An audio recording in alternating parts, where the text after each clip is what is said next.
Start. इधर दो doctor, आवाज सुनाते, वॉइस। चलो आ जाओ। हाँ चलो, मैं बीएलएस का स्टार्ट करते हैं अपन। अगर जैसे फॉर एग्जांपल ऐसे समझ लेंगे एक पिलो पड़ा है रास्ते में, है ना। पिलो मतलब पिलो नहीं, इसको अपन मानेंगे कि कोई पेशेंट है, जमीन पे है ये ऐसे गिरा हुआ। तो अब आपका क्या रेस्पॉन्स होगा फर्स्ट?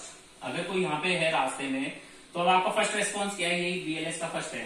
इसको क्या करोगे? जोन में लेना है। सीन सेफ्टी, मतलब पहले इसको पेशेंट को साइड में लेके जाओगे सेफर जगह पे। ये अपना फर्स्ट स्टेप हो गया। अब सेकंड स्टेप क्या करोगे?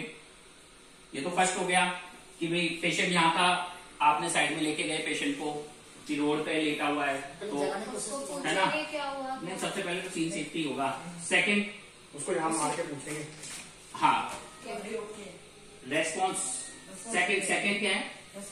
सेकंड कॉल फॉर हेल्प होता है कि आप हेल्प के लिए पूछोगे, ठीक है ना।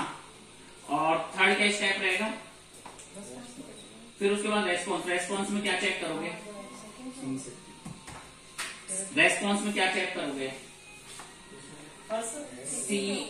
CAB, ठीक है। सी क्या है? सी क्या है? चेस्ट कंप्रेशन, ठीक है ना। सर्कुलेशन, सर्कुलेशन इज राइट, ठीक है। तो सर्कुलेशन में एक तो कैरोटिड से देखोगे, ठीक है, सर्कुलेशन हो गया। उसके बाद CA क्या है? एयर रेट, ठीक है, रेस्पिरेटरी रेट, ऑक्सीजन वगैरह का लेवल, ये सब देखोगे। फिर उसके बाद ए के बाद ब्रीथिंग, ठीक है। तो ये सारी चीजें हो गई। तो सबसे इंपॉर्टेंट है सीन सेफ्टी सबसे पहले, ठीक है। सेकंड क्या करोगे? Call for help, call for help. और थर्ड उसके बाद फिर आपका स्टार्ट हो जाता है। अब फॉर एग्जांपल आगे क्या करना है? चेस्ट कंप्रेशन कितना दे सकते हैं?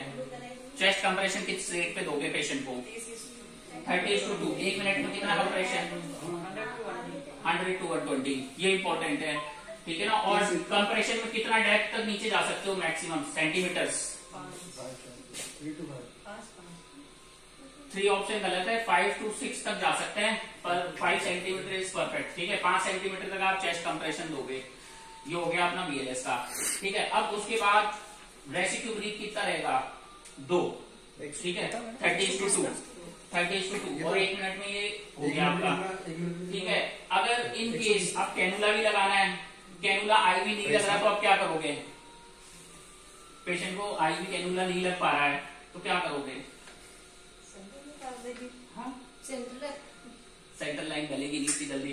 इंट्राओशियस बोलते हैं, डिस्टल टीबिया पे भी दे सकते हैं। ये एक जीके का क्वेश्चन है, याद रख लेना। फीमोरल वगैरह हड्डी पे देते हैं।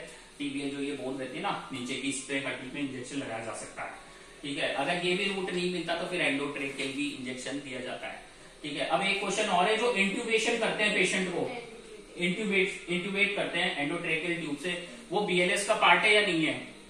Intubation is a part of BLS और नॉट? जो इंट्यूबेट करते हैं ना, जैसे पेशेंट अनकॉन्शियस है, कई बार इंट्यूबेशन करना पड़ जाता है, तो ये बीएलएस में आएगा, किस में आएगा? ये बीएलएस में नहीं आएगा।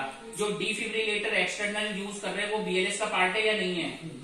वो बीएलएस का पार्ट है, ठीक है ना। तो ये इंपॉर्टेंट चीजें हैं, ये आपको याद रखनी है। अब जैसे कोई ब्रैडीकार्डिया, एक छोटी सी चीज और बताता हूँ, किसी का पल्स रेट कम है, बीपी भी कम है, तो अब क्या दोगे? एड्रेनालिन या एट्रोपिन?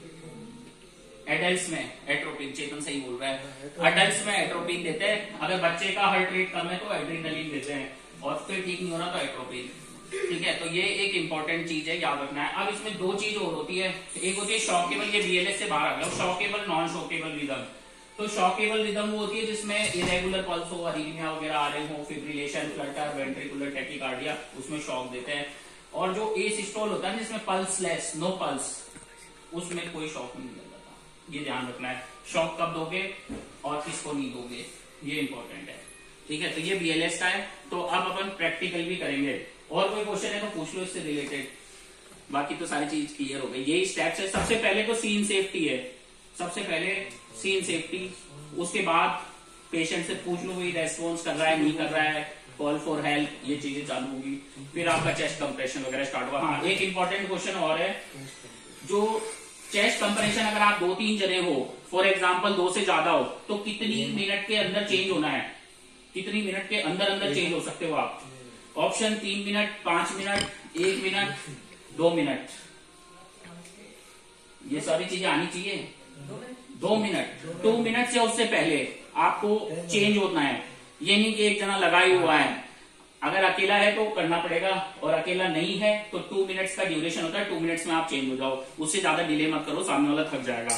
ठीक है, और कोई क्वेश्चन? ठीक है, बस यही है। मिड निपल्स के बीच में जो लोअर स्टर्नम होता है बॉर्डर पे, वहां पे चेस्ट कंप्रेशन देना होता है। कई बार हड्डी टूट जाती है तो कोई फर्क नहीं पड़ता, आपको चेस्ट कंप्रेशन कंटिन्यू करना है, रुकना नहीं है, ये इंपॉर्टेंट है। ठीक है, कितने कंप्रेस पे फिर वो देते हैं? 30 to 20 कंप्रेशन पे 2 रेसिड्यू ब्रीथिंग। उसके अलावा ये 1 मिनट में 100 से 120 तक चेस्ट कंप्रेशन हो जाना चाहिए और 5 सेंटीमीटर तक का डेप्थ होना चाहिए। ठीक है, ये चलेगा। ठीक है, थैंक यू। ओके।